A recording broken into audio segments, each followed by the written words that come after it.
Well, we're going to talk about the wonderful work you're doing upstairs, Doodle Earth. Doodle Earth, yeah. If someone hasn't seen it, you just should see it. This is a project you developed with Squint Opera, huh? Yeah. You as an animator, as an artist, and they as being having all the knowledge in the field of architecture. And Yeah. maybe we can see something about the word Yeah. of Squint Opera first, Sure. and then we talk about the Doodle Earth.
And so forth and so on. This is just one example of the very witty and very clever and very well done professional computer animation Squint Opera is known for. We at the festival show some more of their work. How did you met each other? How did you? Well, Jules Koch, who is the founder of Squint Opera, he's a very good friend of mine, and I lived with him for 2 years. And we used to spend many evenings in the kitchen late at night talking about ideas and creative projects we were working on. He's working obviously in architecture and I'm an illustrator, so we talked about the process and the creative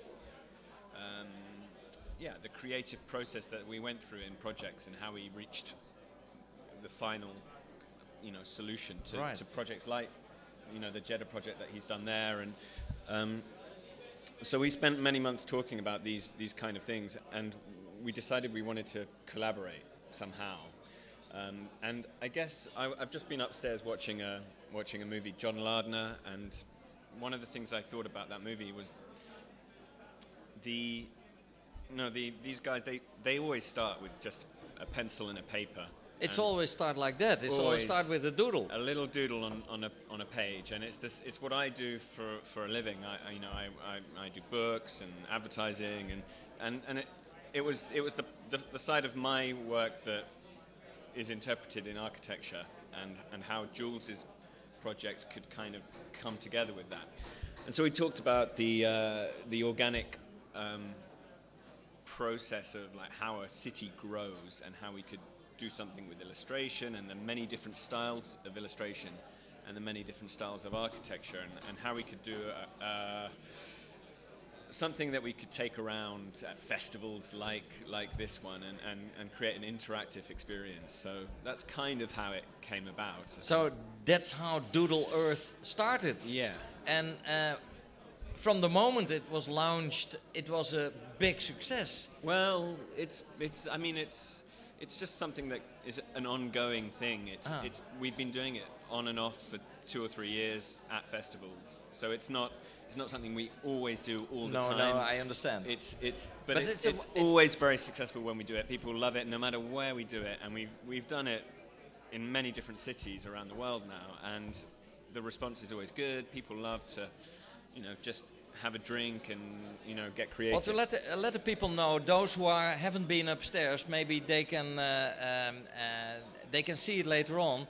But it's about a map of a city, and people online can bring in ideas or drawings. Yeah. And you, as an illustrator, bring them alive. You animate them so that they start to move. So before we go to a new city, for example Rotterdam, before we come here, we send out a brief to illustrators, and we ask them to submit their interpretations of their environment. So we ask them to send us images of things that inspire them in their city, and then we gather all these images, and we choose the ones that we feel will work quite well within the animation. That inspire you, of course. The ones we think work. Not that usually they all work, so it's quite a hard decision to edit down and display the ones for the film. And then we create a cityscape of the city that we visit. So here we created a map of Rotterdam, and we animated all the different illustrations into this map. But we have to be careful to leave enough white space so that the people at the festival can add to the animation and create the live interactive doodle as the course of the festival progresses. So over 2 or 3 days. Today's the first day, so there's a lot of white space, but hopefully at the end of our festival there will be complete full doodle by local Rotterdam. So here the digital world and the real world are coping, literally. Yeah. And the end result is when the beamer is off, you see the white canvas and then all the doodles in one big, piece of work. Piece of work. And what do you do with the canvases? Well, sometimes we keep them. Sometimes, the festivals keep them, and we photograph them, and then we put them up on our website. You gave us an idea of our empty space. There's enough empty space here in Rotterdam. Yeah. We should do it. Well, I'd love to.